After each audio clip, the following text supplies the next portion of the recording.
إن الباطل كان زهوقا الله أكبر الله أكبر السلام عليكم ورحمة الله وبركاته نحمده ونصلي على رسوله الكريم أما بعد فأعوذ بالله من الشيطان الرجيم بسم الله الرحمن الرحيم رب اشرح لي صدري ويسر لي أمري واحلل عقدة من لساني يفقه قولي بسم الله الرحمن الرحيم وعن أبي هريرة رضي الله تعالى عنه قال رسول الله صلى الله عليه وسلم أعذر الله إلى امرئ أخر أجله حتى بلغه 60 سنة رواه البخاری۔ تمام تعریفیں اسی اللہ رب العالمین کے لیے لائق اور زیبا ہیں جو جس کو چاہتا ہے لمبی عمر عطا کرتا ہے، جس کو چاہتا ہے جوانی میں ہی بلا لیتا ہے اور جس کو چاہتا ہے بچپن میں ہی اس کو بلا لیتا ہے، جس کو چاہتا ہے جوانی میں نیکی کی توفیق دیتا ہے، جس کو چاہتا ہے جوانی میں چھوڑ دیتا ہے، اور جس کو چاہتا ہے بڑھاپے میں نیک عمل کی توفیق دیتا ہے، اور جس کو چاہتا ہے گناہوں کے دلدل میں چھوڑ دیتا ہے۔ لاکھوں درود و سلام ہو جناب محمد رسول اللہ صلی اللہ علیہ وسلم پر کہ آپ کو ہادی بنا کر، مبشر بنا کر ہم تمام کی طرف مبعوث فرمایا۔ ناظرین، آج کی اس مجلس میں ہم جس ٹاپک پر بات کرنے جا رہے ہیں، ریٹائرمنٹ کے بعد کیا کریں۔ ہم نے اس ٹاپک کا انتخاب کیوں کر رکھا ہے؟ اس لیے کر رکھا ہے کہ سارا کا سارا میڈیا نوجوانوں کے بارے میں ڈسکس کرتا رہتا ہے۔ لوگ بچوں کے بارے میں ڈسکس کرتے ہیں، نوجوانوں کے بارے میں ڈسکس کرتے ہیں، ان کے مسائل کے بارے میں سوچتے ہیں، ان کے مسائل کے بارے میں رہنمائی کے تعلق سے لکھتے ہیں، پڑھتے ہیں، سوچتے ہیں، سناتے ہیں، سنتے ہیں، سمجھتے ہیں، سمجھاتے ہیں، یعنی معاشرہ سارا کا سارا نوجوانوں کے بارے میں سوچ رہا ہے۔ ہم یہ نہیں کہتے ہیں کہ نوجوانوں کے بارے میں سوچنا غلط ہے، ہم یہ نہیں کہتے ہیں کہ نوجوانوں کی رہنمائی کرنا غلط ہے، ہم یہ نہیں کہتے ہیں کہ بچوں کے بارے میں سوچنا غلط ہے، ہم یہ کہنا چاہتے ہیں جہاں پر ہمارا معاشرہ بچوں کے تعلق سے سیریس ہے، بچوں کے تعلق سے فکر مند ہے، جہاں ہمارا معاشرہ نوجوانوں کے بارے میں فکر مند ہے، وہیں پر ہمارے معاشرے کو تھوڑا سا ٹائم، تھوڑا سا وقت ہمارے سوسائٹی کے بزرگوں کے تعلق سے سوچنے کی ضرورت ہے۔ دوستو، آج پوری دنیا کے اندر 80 سال کے آس پاس بلکہ 60 سال کے اوپر والے جو عمر کے لوگ ہیں تقریباً 15 کروڑ کی تعداد میں ہیں۔ یہ 15 کروڑ کی تعداد میں جو لوگ ہیں یہ 60 سال کو کراس کر چکے ہیں۔ جب ہم ان لوگوں کی زندگی میں جھانک کر دیکھتے ہیں، ان لوگوں کی لائف کا ہم مطالعہ کرتے ہیں، سٹڈی کرتے ہیں، تو بہت سارے شعبے ہمارے سامنے نظر آتے ہیں، تو بہت سارے حقیقتیں ہمارے سامنے نظر آتی ہیں۔ ناظرین، ہماری سوسائٹی میں رہنے والے بزرگان دین، ہماری سوسائٹی میں رہنے والے ریٹائرڈ لوگ، کچھ لوگ ایسے ہیں جو فیملی کے ساتھ رہتے ہیں، اپنے بچوں کے ساتھ رہتے ہیں، اپنے پوتوں کے ساتھ رہتے ہیں، اپنی پوتیوں کے ساتھ رہتے ہیں، اور ان میں کچھ خوش نظر آتے ہیں اور کچھ افسردہ نظر آتے ہیں، اور دنیا کی ایک بڑی تعداد وہ اکیلے رہتی ہے، اس عمر میں وہ اکیلے جینے پر مجبور ہے۔ ان میں بھی کچھ خوش ہیں اور کچھ افسردہ نظر آتے ہیں، اور اسی طرح ایک بڑی تعداد اولڈ ایج ہاؤس میں پناہ لینے پر مجبور ہے۔ اس میں بھی ہم دیکھتے ہیں تو کچھ لوگ خوش نظر آتے ہیں اور بہت سارے لوگ افسردہ نظر آتے ہیں، شکوہ کرتے ہوئے ہم کو نظر آتے ہیں۔ اس ہماری سوسائٹی کے جو ریٹائرڈ لوگ ہیں ان کے بارے میں کم ہم سوچیں گے۔ اسلام ان کے بارے میں ہمیں کیا رہنمائی کرتا ہے اور کس طرح کے مسائل سے دوچار ہیں۔ کچھ لوگوں کا کہنا یہ ہے کہ ہمارے بچے تو ہیں لیکن نافرمان ہیں، ہمارے بچے تو ہیں لیکن ہمیں دیکھنے والا کوئی نہیں ہے، ہمارے بچے تو ہیں لیکن ہماری فکر کرنے والے کوئی نہیں ہیں۔ کچھ لوگ کہتے ہیں کہ ہمارے 4 بیٹے ہیں، وہ چاروں کے چاروں بیٹے اچھا کماتے ہیں لیکن ہمیں دیکھنے والا کوئی نہیں ہے۔ کسی کی شکایت یہ ہے کہ ہماری بیٹی تھی، اس نے ہم کو نکال دیا۔ کوئی کہتا ہے کہ ہمارا اکلوتا بیٹا تھا، اس اکلوتے بیٹے کی خاطر ہم نے زندگی بھر ان کے پیچھے محنت کی، لیکن جب ہم بڑھاپے کو پہنچ چکے ہیں تو اس نے ہم کو نکال دیا۔ کوئی کہتا ہے کہ بیٹے نے نکال دیا، کوئی کہتا ہے کہ بیٹی نے نکال دیا، اور کوئی کہتا ہے کہ ہمیں سماج نے نکال دیا۔ یہ سارے کے سارے مسائل اپنی جگہ پر ہیں۔ اسلام کیا کہتا ہے ان لوگوں کے بارے میں؟ اسلام کیا تعلیم دیتا ہے ان لوگوں کے بارے میں؟ اسلام ان لوگوں کے بارے میں کہتا ہے کہ اما یبلغن عندک الکبر احدہما او کلاہما فلا تقل لہما اف، اگر تمہارے ماں باپ میں سے کوئی ایک بڑھاپے کو پہنچ جائے یا دونوں کے دونوں بڑھاپے کو پہنچ جائیں، تمہیں اف تک نہیں کہنا ہے۔ اسلام کی تعلیم یہ ہے کہ جب ہمارے ماں باپ بڑھاپے کو پہنچ جاتے ہیں تو انہیں اف تک نہیں کہنا ہے، چاہے جائے کہ ڈانٹنے کی بات ہو، چاہے جائے کہ غصہ کرنے کی بات ہو، چاہے جائے کہ ان کے ساتھ جھڑکیوں سے بات کرنے کی بات ہو، ان کے سامنے نرمی کے ساتھ بات کرنے کی تعلیم دی جا رہی ہے، ان کے سامنے انکساری کے ساتھ رہنے کی تعلیم دی جا رہی ہے۔ یہی نہیں، اللہ کے رسول صلی اللہ علیہ وسلم کو دیکھیں آپ کہ کیسے وہ بڑوں کا احترام کرنے کی تعلیم دے رہے ہیں۔ من لم یرحم صغیرنا ولم یعقر کبیرنا فلیس منا، وہ ہم سے کہہ رہے ہیں کہ اگر کوئی ہماری سوسائٹی میں چھوٹوں پر رحم نہ کرے اور بڑوں کی عزت نہ کرے تو ہم میں سے نہیں ہے۔ اتنا ہی نہیں، اللہ کے رسول صلی اللہ علیہ وسلم نماز کی حالت میں بھی ان بزرگوں کا خیال رکھنے کا حکم دے رہے ہیں۔ اگر آپ نماز پڑھا رہے ہوں تو پیچھے عمر رسیدہ لوگوں کا خیال کرتے ہوئے نماز کو مختصر کرنے کی تعلیم دے رہے ہیں۔ ہر معاملے میں دین ان لوگوں کا خیال کرتا ہے، ان لوگوں کی فکر کرتا ہے۔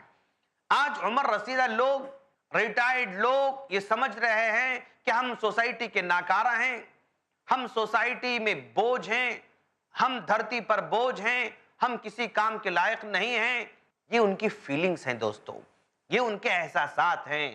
ایسا نہیں ہے، بلکہ ریٹائرڈ ہونے کے بعد بہت کچھ کام کیا جا سکتا ہے، معاشرے میں یہ فائدہ مند ثابت ہو سکتے ہیں، لیکن بس ضرورت اس بات کی ہے کہ کچھ پلاننگ کیے جائیں، کچھ منصوبہ کیا جائے کہ یہ ریٹائرڈ کے بعد کیا کریں گے۔ ان کی عمر 60 سال کو ہو جاتی ہے تو یہ کیا کریں گے؟ اس کے لیے انہیں پلاننگ بنانے کی ضرورت ہے۔ ذرا حضرت ابراہیم علیہ السلام کو دیکھیں آپ کہ سارے کے سارے بڑے بڑے کارنامے 60 سال کے بعد ہی انجام دے رہے ہیں۔ حضرت موسیٰ علیہ السلام کو ذرا دیکھیں آپ، کتنے بڑے بڑے کارنامے 60 سال کے بعد ہی انجام دے رہے ہیں۔ خود اللہ کے رسول صلی اللہ علیہ وسلم کو ذرا دیکھیں آپ کہ 60 سال کے ہونے کے بعد اللہ کے رسول صلی اللہ علیہ وسلم جنگ موطا میں شرکت کر رہے ہیں، جنگ خیبر میں شرکت کر رہے ہیں، فتح مکہ میں شرکت کر رہے ہیں، جنگ تبوک میں شرکت کر رہے ہیں۔ یہ سارے کے سارے کام 60 سال کی عمر کے بعد ہی آپ نے انجام دیے۔ تو معلوم یہ ہوا کہ 60 سال کے بعد ہم کچھ نہیں کر سکتے کہ جو کانسیپٹ ہے وہ غلط ہے دوستو۔ ابوبکر صدیق رضی اللہ تعالیٰ عنہ بھی 60 سال کے بعد خلیفہ بنے، اور آپ نے کتنے ممالک پر حکومت کی۔ حضرت عثمان غنی رضی اللہ تعالیٰ عنہ بھی 60 سال کی عمر کے بعد خلیفہ بنے، اور آپ نے تقریباً 10 ملکوں پر حکومت کی۔ 44 لاکھ مربع کلومیٹر زمین پر آپ نے حکومت کی۔ عثمان غنی رضی اللہ تعالیٰ عنہ نے وہ 60 سال کے اوپر کی تھے۔ حضرت معاویہ رضی اللہ تعالیٰ عنہ 60 سال کے بعد وہ خلیفہ بنتے ہیں، اور وہ بھی تقریباً 64 لاکھ مربع میل کی زمین پر حکمرانی کرتے ہیں، اور یہ بھی 60 سال کے بعد ہی حکومت کر رہے ہیں۔ تو پتہ یہ چلا کہ 60 سال کے بعد ہم ناکارہ ہیں، سمجھنا غلط ہے دوستو۔ 60 سال کے بعد ہم کسی کے کام نہیں آ سکتے، یہ سوچنا غلط ہے۔ اللہ تبارک و تعالی کسی کو جوانی میں جو ہے بھرپور خوشی کا موقع دیتا ہے، اور کسی کو جوانی میں اپنے پاس بلا لیتا ہے۔ کسی کو بچپن میں اللہ تعالیٰ اس کو کھیلنے کودنے کا موقع دیتا ہے، اور کسی کو بچپن میں اللہ اپنے پاس بلا لیتا ہے، اور کسی کو بڑھاپے کی عمر اللہ تعالیٰ عطا فرماتا ہے۔ اور پیارے نبی صلی اللہ علیہ وسلم کا فرمان ہے، وَعَنْ أَبِي هُرَيْرَةَ رَضِيَ اللَّهُ تَعَالَى عَنْهُ قَالَ قال رسول اللہ صلی اللہ علیہ وسلم اعذر اللہ الى امرئ اخر اجلہ حتی بلغہ 60 سنة، رواہ البخاری۔ بخاری کی روایت ہے، حضرت ابو ہریرہ رضی اللہ تعالیٰ عنہ کہتے ہیں کہ اللہ کے رسول صلی اللہ علیہ وسلم نے فرمایا، اگر اللہ تبارک و تعالیٰ کسی آدمی کو 60 سال کی عمر اگر عطا کرتا ہے اور پھر بھی وہ اپنی کامیابی کے لیے کوشش نہیں کرتا ہے تو وہ ذمہ دار خود ہے، اللہ تعالیٰ اس پر کوئی ذمہ داری نہیں لیتا ہے کہ ہم نے تم کو 60 سال کا موقع دیا زندگی کے اندر، لیکن پھر بھی تم جنت کی خاطر کوشش نہیں کیا، تم نے اپنے آپ کو جہنم سے بچانے کی کوشش نہیں کی، تو گویا انسان خود اس کا ذمہ دار ہے، خود اپنی تباہی کا ذمہ دار ہے۔ کیوں؟ اتنی لمبی عمر پانے کے باوجود بھی اس نے اپنی آخرت کے لیے کوئی توشہ تیار نہیں کیا ہے۔ اور اس امت مسلمہ کی عمر اللہ کے رسول صلی اللہ علیہ وسلم کے فرمان کے مطابق 60 اور 70 سال کے درمیان میں ہوا کرتی ہے۔ یہ 60 سال کی عمر میں جو انسان پہنچ جاتا ہے، اس کے سامنے بے شمار چیزیں ہوتی ہیں، مشکلات کا سامنا بھی ہے ہمارے سوسائٹی کے اندر۔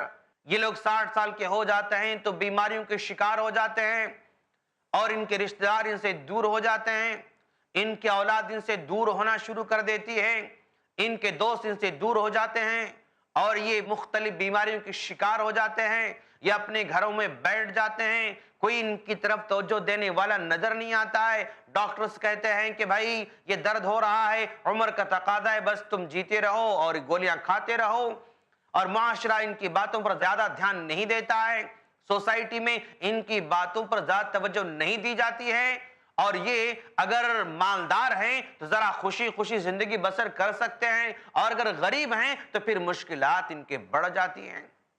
فکر مند ہیں آج کے بزرگان دین، فکر مند ہیں آج کے عمر رسیدہ لوگ، ان کے سامنے کچھ پلاننگ ہونا چاہیے، ان کے سامنے ایک منصوبہ ہونا چاہیے۔ اگر آپ 60 سال کراس کر چکے ہیں تو آپ کے پاس کچھ نہ کچھ پلاننگ ہونا چاہیے، ہمیں کیا کرنا ہے، اس عمر کو پہنچنے کے بعد ہمیں کیا کرنا ہے۔ ناظرین، میں اپنے بزرگان دین سب سے پہلے کہوں گا، اللہ تبارک و تعالیٰ نے آپ کو اس عمر تک پہنچا رکھا ہے تو اب آپ کو نیکیوں کی طرف آگے بڑھنے کی صبح شام فکر کرنا ہوگا، اس لیے کہ اللہ کے رسول صلی اللہ علیہ وسلم نے فرمایا، اذا اراد اللہ بعبد خیرا استعملہ، فقیل کیف یستعملہ یا رسول اللہ، قال یوفقہ لعمل صالح قبل موتہ۔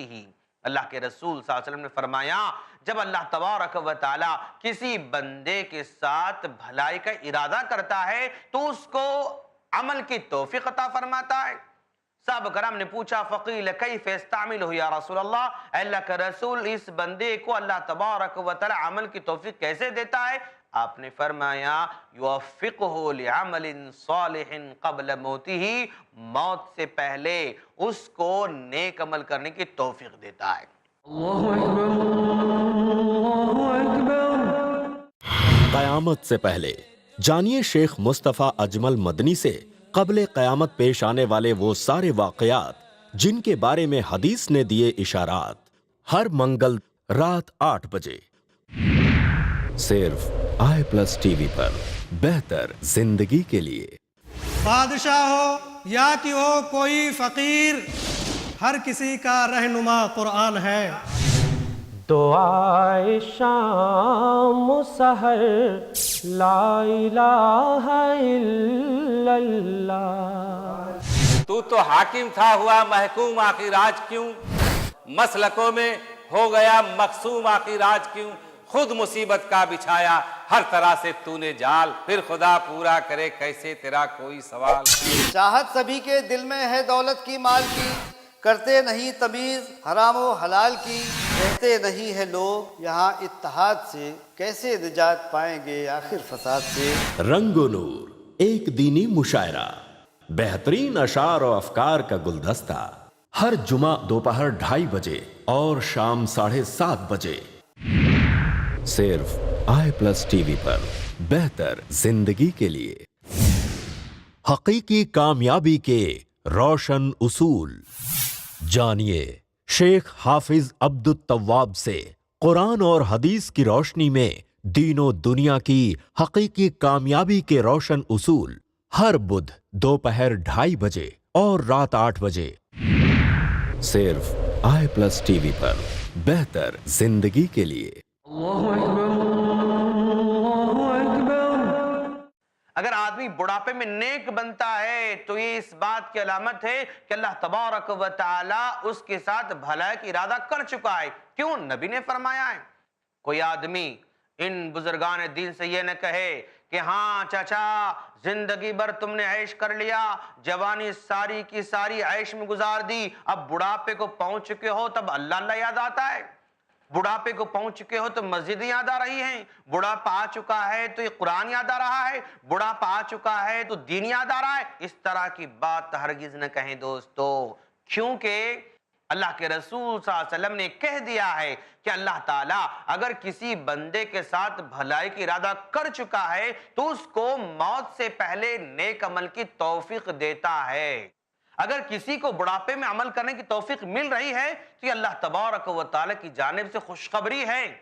اللہ تبارک و تعالیٰ اس بندے سے راضی ہونا چاہتا ہے اور اللہ تعالیٰ اس کو قریب کرنا چاہتا ہے، یہ بہت خوشی کی علامت ہے دوستو۔ تو ہمارے بزرگان کو چاہیے کہ جب اس عمر کو پہنچ جائیں تو صبح سویرے اپنا پلاننگ شروع کر دیں۔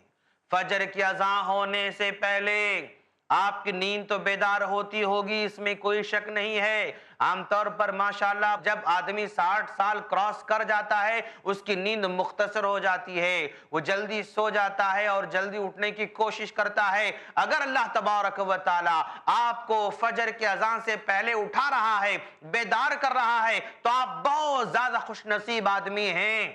اس وقت کو غنیمت سمجھیں، بیدار ہو جائیں اور جو ہے حمام کو رخ کریں، وہاں پر جو ہے قضاء حاجت سے فارغ ہو جائیں اور وضو کریں اور پھر اللہ کے دربار میں بیٹھ جائیں۔ اللہ کے دربار میں بیٹھ کر اللہ کو راضی کرنے کی کوشش کریں۔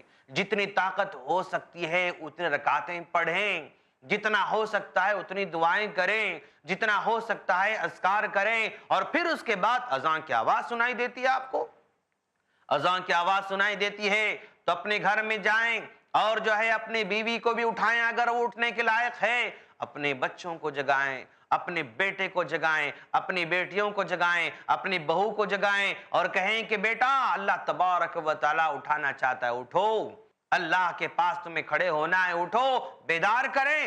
اور اگر آپ کے اندر مسجد کو جانے کی طاقت ہے تو نکل جائیں مسجد کو، اور مسجد میں پہنچ کر وہاں پر پھر جو ہے فجر کی 2 سنتیں ادا کریں اور فجر کی نماز سے فارغ ہو جائیں۔ اگر آپ کھڑے ہو کر پڑھ سکتے ہیں تو کھڑے ہو کر نماز پڑھیں، اگر آپ کھڑے ہو کر نہیں پڑھ سکتے تو بیٹھ کر نماز پڑھیں، اور پھر سلام پھیرنے کے بعد اسی جگہ اذکار کرتے رہیں، اسی جگہ بیٹھ جائیں، قرآن کی تلاوت کرتے رہیں۔ اللہ تبارک و تعالی جتنا قرآن تلاوت کرنے کا موقع دیتا ہے قرآن کی تلاوت کریں، اور پھر اس کے بعد آپ سورج کی طلوع ہونے کے بعد اشراق کی نماز کا اہتمام کریں تو اللہ تبارک و تعالی ایک حج اور ایک عمرے کا ثواب دینے کا وعدہ کرتا ہے۔ جب آپ مسجد سے فارغ ہو جاتے ہیں تو پھر اپنے گھر کا رخ کریں اور اپنے گھر جائیں، یا اگر مسجد کے اندر کچھ آپ کے ساتھی ہیں اور آپ کے دوست احباب بھی ہیں ان کو لے کر ذرا سا واکنگ کے لیے اپنی گلی کوچوں میں نکل جائیں، کسی سڑک پر نکل جائیں۔ آپ کی عمر کے ساتھی آپ کے ساتھ ہوں گے تو ان کے ساتھ واکنگ کریں، آدھا گھنٹہ واکنگ کریں، 1 گھنٹہ واکنگ کریں، اور پھر واپس لوٹ کر اپنے گھروں کو آئیں اور تھوڑی دیر تک کوئی دینی کتاب پڑھیں اور تھوڑی دیر تک کوئی دینی رسالہ پڑھیں، اور پھر اس کے بعد اخبار کا مطالعہ بھی کریں، اخبار کا مطالعہ کریں، دیکھیں دنیا میں کیا ہو رہا ہے، دنیا کدھر جا رہی ہے، دنیا کس طرف جا رہی ہے۔ اس طرح کی ایکٹیویٹیز آپ شروع کر سکتے ہیں، اور مسجد کے اندر آپ اپنا حلقہ بنائیں، مسجد میں اپنے ساتھیوں کے ساتھ رہیں، ان کے ساتھ واکنگ جائیں، ان کے ساتھ گھومنے جائیں، ان کے ساتھ واپس لوٹ کر اپنے گھر کو آئیں۔ اس طرح اپنے صبح کا آغاز آپ کر سکتے ہیں، اور تھوڑا سا وقت آگے گزر جاتا ہے تو پھر آپ ناشتے سے فارغ ہو سکتے ہیں، ناشتے سے فارغ ہونے کے بعد اور کچھ کتابیں، دینی کتابیں اگر آپ کے پاس ہوں تو ان کو پڑھ سکتے ہیں، اور اگر دینی کتابیں نہ ہوں تو بڑے بڑے علماء کرام کی خطاب آج ماشاءاللہ ہر جگہ موجود ہیں، ان کو آپ سن سکتے ہیں۔ تو اس طرح آپ کے دن کا آغاز ہوگا۔ آپ گھر میں بیٹھے بیٹھے اگتا جاتے ہیں، آپ گھر میں بیٹھے بیٹھے بیزار ہو جاتے ہیں تو مطالعہ کریں، گھر میں بیٹھے بیٹھے اگتا جاتے ہیں تو کچھ علماء کرام کے بیانات سنیں، اور اسی طرح ظہر کا وقت قریب آ جاتا ہے تو ظہر کی نماز کے لیے اپنے گھر سے نکل جائیں۔ تو یہ آپ کے دن کا آغاز اس طرح ہونا چاہیے۔ اور اسی طرح آپ ہفتے میں کم از کم ایک مرتبہ اپنے رشتہ داروں کی ضرور ملاقات کریں۔ آپ عمر رسیدہ لوگ ہیں، آپ کا احترام کرتے ہیں، لوگ آپ کو ویلکم کرتے ہیں، لوگ آپ کو خوش آمدید کہتے ہیں، ہفتے میں کم از کم اپنے سارے کے سارے رشتہ داروں سے ملاقات کریں۔ کبھی بیٹے کے پاس جائیں، کبھی بیٹی کے پاس جائیں، کبھی دوست کے پاس جائیں، کبھی بہنوں کے پاس جائیں اور کبھی بہو کے پاس جائیں، یعنی جہاں میسر ہو سکتا ہے وہاں پر اپنے رشتہ داروں سے ملاقات کرنے ضرور جائیں۔ اور جہاں اپنے رشتہ داروں سے ملاقات کرنے آپ جائیں گے تو وہاں کے چھوٹے چھوٹے بچوں سے ضرور ملاقات کریں، ان کے ساتھ بیٹھیں اور ان کے ساتھ باتیں کریں، اور اگر ہو سکے، اگر اللہ تبارک و تعالیٰ نے آپ کو دولت دے رکھی ہے تو کچھ کھانے کی چیزیں لیں، کچھ فروٹس لے لیں اور کچھ چاکلیٹ لے لیں، ان بچوں کے پاس جا کر بیٹھیں، ان سے باتیں کریں اور ان سے کہیں کہ بیٹا کوئی سورت سناؤ، ہم آپ کو گفٹ دیں گے، کوئی آیت سناؤ، ہم آپ کو گفٹ دیں گے، کوئی دعا سنو، ہم آپ کو تحفہ دیں گے۔ اس طرح ان بچوں سے دل بہلائیں۔ وہ بچے اگر سورتیں سناتے ہیں، وہ بچے اگر اذکار سناتے ہیں تو ان کو شاباش کہیں، ان کے ساتھ بیٹھیں، ان کے ساتھ باتیں کریں، آپ کے رشتہ داروں کے ساتھ بیٹھیں، ان کے ساتھ باتیں کریں اور پھر لوٹ کر اپنے گھر کو آئیں۔ اور ناظرین، اگر آپ عمر رسیدہ ہیں تو اپنا ٹائم زیادہ سے زیادہ اپنے گھر کے چھوٹے بچوں کے ساتھ گزاریں، اس لیے کہ یہ چھوٹے چھوٹے بچے اپنے ماں باپ سے بڑھ کر اپنے دادا سے مانوس ہوتے ہیں، اپنے ماں باپ سے بڑھ کر اپنی دادی سے مانوس ہوتے ہیں، اپنے ماں باپ سے بڑھ کر اپنے نانا سے مانوس ہوتے ہیں، اپنے ماں باپ سے بڑھ کر اپنے نانی سے مانوس رہتے ہیں، ان کے گود میں بیٹھنے میں خوشی محسوس کرتے ہیں۔ تو آپ ان کے ساتھ ٹائم بتائیں، اس لیے کہ آج کے ماں باپ کے پاس اپنے بچوں کے لیے کوئی ٹائم نہیں ہے۔ آج کے ماں باپ کبھی کاروبار میں بزی ہوتے ہیں، کبھی اپنا شیڈول بزی رکھتے ہیں، کبھی اپنے جاب میں بزی رہتے ہیں، جس کی وجہ سے آج کے ماں باپ اپنے چھوٹے چھوٹے معصوم بچوں کو ٹائم نہیں دے پاتے ہیں۔ تو ہمارا کام یہ ہے کہ ان کے ساتھ رہیں، ان کے ساتھ بیٹھیں، ان کے ساتھ کھیلیں، اس لیے کہ اگر ان کو بچپن میں محبت ملتی ہے تو بعد میں چل کر محبت کو بانٹنے والے ہوتے ہیں، محبت کو تقسیم کرنے والے ہوتے ہیں۔ تو آپ اپنے بچوں کے ساتھ رہیں۔ اسی طرح نوجوانوں کے ساتھ اب مل جل کر رہنا ہوگا، نوجوانوں کو مشورہ دیتے رہیں، اس لیے کہ آپ کے پاس تجربات ہیں، دنیا کو آپ نے دیکھا ہے، جہاں کو آپ نے دیکھا ہے، تو نوجوانوں کو اپنے ساتھ رکھیں، ان کو مشورہ دیتے رہیں، زندگی کے تجربات سناتے رہیں، جو اونچ نیچ زندگی میں آتی ہے ان کو سناتے رہیں۔ دیکھ ذرا آپ حضرت ابراہیم علیہ السلام اپنے چھوٹے بچے یعنی نوجوان حضرت اسماعیل علیہ السلام کو لے کر یہ کام کر رہے ہیں۔ تو گویا ان نوجوانوں کو بزرگان دین کی ذمہ داری ہے کہ اپنے ساتھ رکھیں۔ حضرت ابراہیم علیہ السلام نے حضرت اسماعیل علیہ السلام کی سیرت کی اصلاح فرمائی، حضرت شعیب علیہ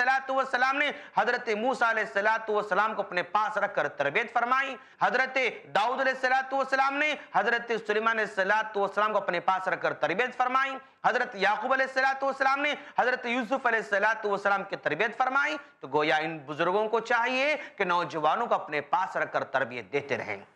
اور پھر ہمارے بزرگان کو چاہیے کہ گھر کے ہر معاملے میں دخل اندازی نہ کریں، گھر کے نئے نئے مسائل میں دخل اندازی نہ کریں، ہر معاملے میں مشورہ دینے کی ضرورت نہیں ہے، اس لیے کہ زمانہ ذرا بدل چکا ہے۔ جس وقت آپ کوئی کام کیا کرتے تھے آج ویسے کام نہیں کیا جا سکتا۔ ہر معاملے مشورہ دیں گے، ہر معاملے میں ٹانگ لڑائیں گے، ہر معاملے میں درمیان میں آئیں گے تو مسائل پیدا ہو سکتے ہیں۔ لہذا جہاں مناسب لگے وہاں مشورہ دیتے رہیں، جہاں مناسب نہ ہو وہاں پر خاموشی اختیار کریں، کیونکہ زمانہ بدل چکا ہے۔ آج کے حالات سے ہمارے حالات کو کمپائر کرنا ضروری نہیں ہے۔ ہر معاملے میں مشورہ نہ دیں، جہاں مناسب ہو وہاں مشورہ دیں۔ اور یاد رکھیں ناظرین، بزرگان دین سے میری خواہش ہے کہ وہ اس عمر میں جتنا ہو سکے مذاق سے دور رہیں، کھیلنے کودنے سے اپنے آپ کو ذرا بچائے رکھیں، آخرت کی طرف دھیان دیں، قبر کا احساس کریں، موت کا احساس کریں، اور جو ہے جنت کے بارے میں سوچیں، جہنم کے بارے میں سوچیں، اذکار بار بار کرتے رہیں، ہمیشہ دعا پڑھ کر گھر سے نکلیں، دعا پڑھ کر گھر میں آئیں، ہمیشہ اذکار کا اہتمام کرتے رہیں۔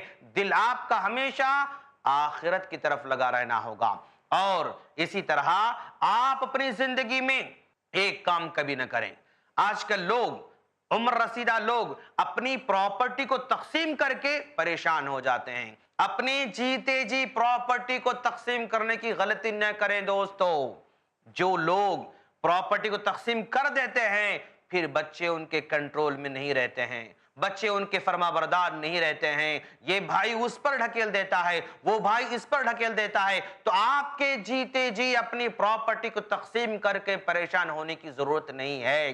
یہ پراپرٹی کی تقسیم مرنے کے بعد ہی تقسیم ہوگی، اسی کو وراثت کہا جاتا ہے۔ جیتے جی آپ تقسیم کر کے خود پریشان ہو جاتے ہیں اور اپنے بچوں کو پریشان کر دیتے ہیں، اور آپ سمجھتے ہوں گے کہ بھائی میرے مرنے کے بعد میرے بچے اور لڑیں گے، میرے مرنے کے بعد میرے بچے اختلاف کریں گے، لہذا میرے جیتے جی تقسیم کر دو، سارے مسائل حل ہو جائیں گے۔ نہیں دوستو، یہ سوچ غلط ہے آپ کی، ایسا نہیں ہے۔